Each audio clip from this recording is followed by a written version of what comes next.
Wondering what the best settings are that you can configure your Nest camera with in order to extract the most out of your device? Stick around for this complete overview of the settings section of Nest cameras, and I promise you that by the end of this video, you should get a much clearer understanding of what your Nest cameras are capable of.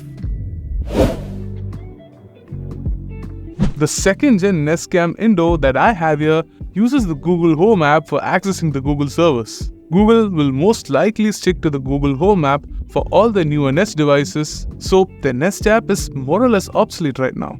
Google Home, at first glance, might seem like a very basic application, at least compared to the applications offered by the competing brands like Blink and Wyze. But it's one of those cases where the ecosystem of Google products compatible with Google Home plays a far bigger role on how the product can be utilized. But I digress. Once you open your Google Home app, you will be greeted with all the products that you have in your custom home, including your Nest camera, which I assume that you've paired prior. If you can't find your camera, just cycle through your list of homes by tapping on the top bar and selecting the home where you set up your camera. Now, you will be able to access your cameras right from your home screen, but if not, tap on the Devices tab on the bottom toolbar and you should find your camera there. Once you tap on the Nest camera, you should see the live feed of your camera as well as recordings of any motion that the camera detected. You can tap on each motion capture to view the footage. Tap on the icon that looks like a sideways TNT icon to open a timeline view of the captured footage. But I feel that it looks much cleaner if reverted back. The mic icon on the bottom helps toggle on the talk and listen feature, which enables a two-way talk functionality with your camera. With this toggled on, you can speak over and receive responses to and from your camera head. This is a very useful feature and I highly recommend that you give it a try if you have your camera mounted on your doorway or a high location. Tapping on the 3-bar menu right besides the mic icon reveals 3 settings for your camera. The turn on or off toggle will help you toggle your live feed. Familiar faces will detect and save faces so that you can know when a motion from them is detected. History gives you a timeline of all the events recorded by your camera in a more archived manner.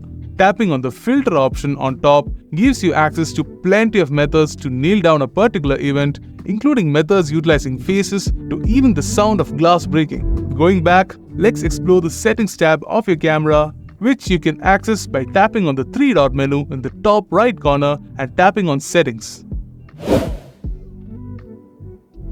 Here, we get to the main assortment of settings available for your Nest camera. Device information lists the general information of your camera, and here you can change the name of your camera and the Google Home room that you want your camera to set up in. Under notifications, push notifications are the master control for notifications for your camera, which I highly recommend that you turn on. Aware-only notifications are supposed to be a smarter form of notifications, where motion notifications are pushed only when Google detects that you are not at home. This is yet another feature that takes aid from the Google ecosystem and its access to information like when we leave or enter a home Wi-Fi. I personally keep this feature turned off as I would like notifications to pop up even when I am at home, but I can see this saving a lot of cloud storage if enabled. The scene section involves various motion notifications based on the subject captured in the motion. You get to enable or disable notifications based on the subject in front, being people, animals, vehicles, or general motion. I personally have them all turned on. Coming to the device features offered, the first setting relates to events. Events deal with what motion you want your camera to capture. Under Event History, you will be able to access individual toggles for the associated motion notification as well. Now, a setting that one usually glances over is Activity Zones. This allows you to specifically set what area of your camera's field of view you want your motion to be detected for the clip to be recorded. This is especially useful if you have a constantly moving object like a flag in your camera view. You can also configure settings for each individual zone that you set.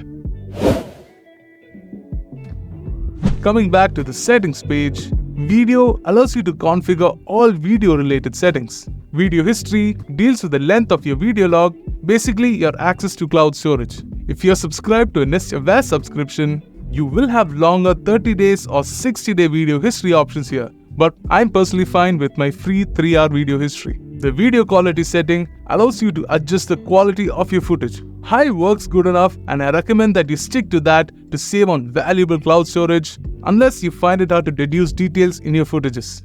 Night vision settings help in your camera's ability to capture motion at night. I recommend that you set it to auto since that works well in my case. Status light brightness helps adjust the intensity of the status LED of your camera. I find the higher intensity annoying, so I tend to keep the setting at low. The rotate image 180 degree setting is a feature that can help if you have your camera mounted in a fashion that results in a flipped footage. Finally, let's move on to the audio settings. The microphone setting is a master toggle for enabling mic input. If you want your motion captures to have the added flair of audio backing it up, you can enable audio recording. The camera volume setting is for adjusting the volume of the talk and listen feature. I find the default settings to work adequately here. Coming back, the final two settings are pretty obvious. Delete video history deletes all recorded history, and remove device will remove the camera from your home. And with that, I believe that I've skimmed over all the settings that the Google Home app offers for the Google Nest camera. Of course, some settings might be included or omitted based on the model of your Nest camera and whether you're subscribed to a Nest Aware plan. If you have further queries, feel free to comment down below and I'll be sure to help you out. If you found this video useful, do give us a thumbs up and subscribe to our channel for more Nest camera content.